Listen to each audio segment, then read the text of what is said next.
my name is Curci and this is the review for Daylight. This game is only $10. This is what I kept telling myself as I played through this game. Daylight is built on randomized horror similar to what you would see in Slender. In fact, a lot of this game is similar to that beloved horror title. You play as a girl named Sarah who awakens inside of an abandoned penitentiary and looks for a way out. Armed with a smartphone, flares, and glow sticks, Sarah navigates her way through the prison blocks, sewers, and forests to find her escape. Along the way, she is guided by a mysterious voice through the phone and must find remnants in each section to recover an item that will unlock the next area, and all while being chased by shadow witches.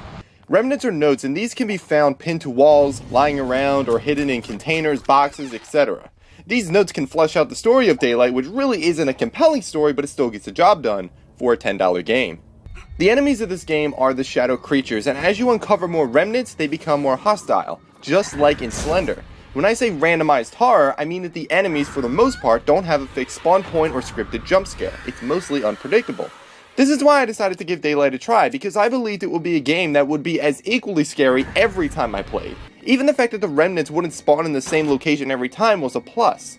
As I played through Daylight, the first few levels really got me shaken up, but by the time I had reached the sewer level, the enemy scares didn't really have an effect on me. As I continued playing and disregarding these quote-unquote scares, I started wondering what it was that diffused the horror, and I came up with a couple possible reasons. Firstly, the smartphone, which also cleverly doubles as a light source and minimap, will start showing static whenever an enemy comes close. In addition to that, there is a specific sound cue that the enemies make, and all these things are a signal to light a flare and use it to make the creatures go away.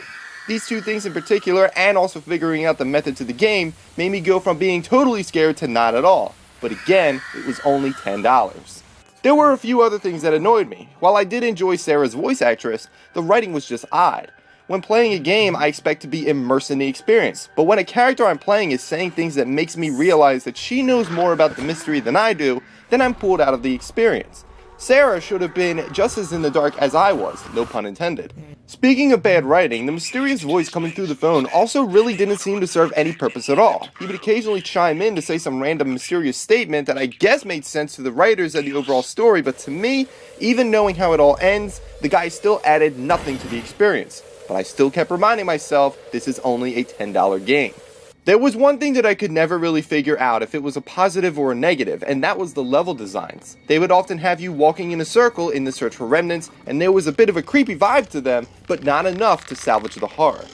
As the game progresses, you gain more notes in an area. The enemies spawn more often and forces you to be constantly on the move.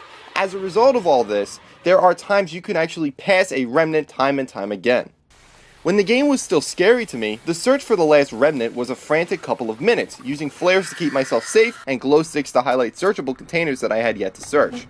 But later on, when the scares no longer worked on me, the search for the last note was an annoyance as I kept referencing my map to retrace my steps, all while dismissing the creatures that mean to do me harm.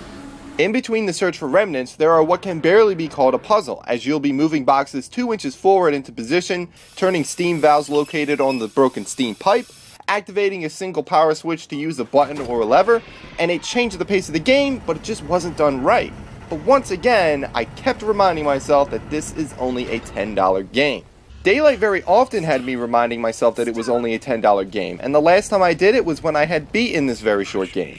But how many times can one person say it before it no longer becomes a free pass? While the randomization does give a small replayability value, the short amount of time that it takes before becoming immune to the scares and ability to breeze through certain levels really doesn't make the experience worthwhile. But again, it was only a $10 game. Thank you guys for watching, and I will see you next time.